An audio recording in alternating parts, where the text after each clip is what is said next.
Assalamualaikum warahmatullahi wabarakatuh.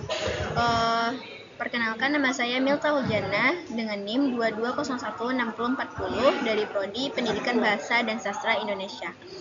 Baik, di sini saya akan menjelaskan mengenai administrasi peserta didik. Yang pertama yaitu ada pengertian administrasi peserta didik, yang mana pengertian dari administrasi peserta didik ini adalah administrasi yang digunakan dalam mengelola sistem pendidikan dan sebagai penganut dokumen-dokumen peserta didik menurut Asnawir tahun 2005. Administrasi peserta didik adalah proses kepengurusan serta layanan dalam hal-hal yang berkaitan dengan murid atau peserta didik di dalam sekolah, mulai dari perencanaan, penerimaan murid baru, pembinaan selama murid atau peserta didik berada di sekolah, sampai dengan murid menamatkan pendidikannya. Yang kedua yaitu ada proses administrasi peserta didik. Proses ini terbagi menjadi 3. Yang pertama yaitu ada mengatur kegiatan penerimaan siswa baru, yang mana mengatur kegiatan penerimaan siswa baru ini adalah ada beberapa kegiatan yang harus dilakukan yang berkaitan dengan program penerimaan siswa, baik itu pembentukan panitia, penerimaan calon siswa, penetapan daya tampung, dan penetapan persyaratan calon. Yang kedua yaitu ada mengatur kegiatan orientasi siswa baru. Setelah siswa diterima di suatu sekolah, maka kegiatan lain yang perlu diikutinya adalah orientasi siswa baru, pengaturan disiplin, dan tata tertib serta ganjaran dan hukuman. Yang ketiga itu ada pengelolaan kelas. Pengelolaan kelas merupakan upaya mengelola siswa di kelas yang dilakukan untuk menciptakan dan mempertahankan kondisi kelas yang menunjang program pengajaran dengan jalan memotivasi siswa agar selalu berperan aktif dalam pendidikan, baik di sekolah, dalam kegiatan baik di sekolah maupun di tempat lain. Dalam kegiatan ini, guru harus dapat memotivasi dan mengendalikan kehadiran siswa dalam mengikuti pelajaran. Yang ketiga yaitu ada instrumen dalam administrasi peserta didik. Di sini ada instrumen manual dan elektronik. Yang pertama yaitu ada instrumen buku induk. Buku induk merupakan buku pokok. Di dalamnya memuat semua informasi yang dianggap lengkap mengenai keadaan siswa. Yang kedua yaitu ada buku klaper, yang mana buku klaper ini berfungsi untuk membantu buku induk memuat buku murid yang penting-penting.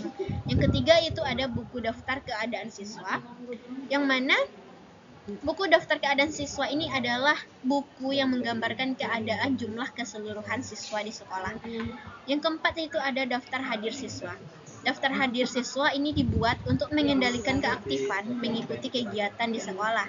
Yang terakhir ada file penyimpanan berkas siswa. Berkas yang sifatnya terlepas-lepas diarsipkan dengan baik oleh sekolah, misalnya ijazah, akte kelahiran, surat keterangan pindah, dan sebagainya. Terakhir yaitu ada peran guru dalam administrasi peserta didik. Peran guru yang pertama yaitu guru dapat dilibatkan dalam penerimaan murid baru dengan menunjuk mereka sebagai panitia penerimaan yang dapat melaksanakan tugas-tugas teknis mulai dari pencatatan penerimaan sampai dengan pelaporan pelaksanaan tugas. Yang kedua yaitu peranan yang besar dalam masa orientasi dipegang oleh guru kelas 1 di samping kepala sekolah. Tugas guru adalah membuat murid dapat lebih cepat beradaptasi dengan lingkungan sekolah. Peranan guru dalam hal ini sangat penting karena kekeliruan dalam orientasi dapat. Yang ketiga yaitu untuk pengaturan kehadiran murid di kelas, guru pun mempunyai andil yang besar. Yang nomor 4, guru harus mampu menciptakan suasana yang mendorong timbulnya motivasi murid yang senantiasa berprestasi tinggi. Terakhir, guru juga harus berperanan besar dalam menciptakan disiplin sekolah atau kelas yang baik, karena di sekolah merupakan masa pembentukan disiplin yang sangat menentukan untuk masa selanjutnya. Untuk membuat murid disiplin, guru diharapkan mampu menjadi contoh atau panutan bagi murid-muridnya.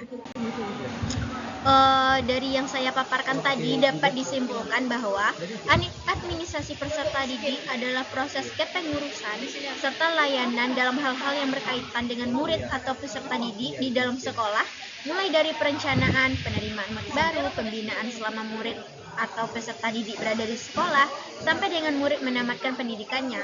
Dalam administrasi peserta didik ada proses yang dilakukan administrator, yaitu yang pertama, mengatur kegiatan penerimaan siswa baru, yang kedua, mengatur kegiatan orientasi siswa baru, dan yang terakhir adalah pengelolaan kelas. Adapun instrumen dalam administrasi peserta didik adalah buku induk, buku kelapar, buku daftar keadaan siswa, buku daftar hadir siswa, catatan tata tertib sekolah, buku catatan prestasi siswa, dan buku mutasi. Peran guru dalam administrasi peserta didik pun sebagai panitia, penyeleksi, penerima siswa baru, berperan dalam memudahkan siswa beradaptasi dengan lingkungan sekolah, mencatat dan mengontrol kehadiran siswa, melakukan uji kompetensi, menciptakan suasana yang menimbulkan motivasi siswa, menciptakan disiplin sekolah atau kelas yang baik, dan melaksanakan bimbingan karir serta penelusuran lulusan. Baik, mungkin hanya itu yang dapat saya paparkan.